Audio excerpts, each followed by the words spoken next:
Supreme court में practice and procedure committee का इजलास, जस्टिस मंसूर अली शाह इजलास में शिरकत किए बगैर चले गए। चीफ जस्टिस और जस्टिस अमीनुद्दीन खान की शिरकत। आर्टिकल 63A नजर खानी दरखास्तें 3 सितंबर को समाअत के लिए मुकर्रर कर दी। चीफ जस्टिस की सरबराही में 5 रुकनी बेंच समाअत करेगा।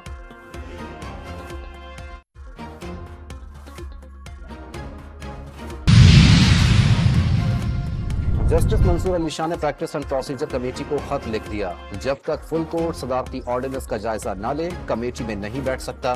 जस्टिस मंसूर अली शाह के खत का मतन। इलेक्शन कमीशन मखसूस नशिस्तों से मुतालिक 5वें इजलास में भी फैसला न कर सका। मशावरत जारी रखने का फैसला। इजलास कल फिर होगा। पीटीआई कौमी असम्बली में मखसूस नशिस्तों की हकदार और सियासी जमात करार। सुप्रीम कोर्ट ने 70 सफ़हात पर मुश्तमिल तफसीली फैसला जारी कर दिया। इलेक्शन कमीशन को उम्मीदवारों के नोटिफिकेशन जारी करने की हिदायत।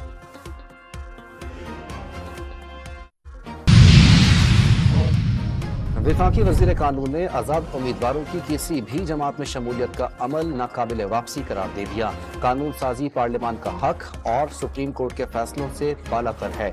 आजम नजीर तारड़ की न्यूज कॉन्फ्रेंस। और इसराइल ने बैरूत समेत लबनान के मुख्तलिफ मकामात पर अंधाधुंध बम बरसा दिए। हमलों में 182 अफराद शहीद और 727 जख्मी हो गए।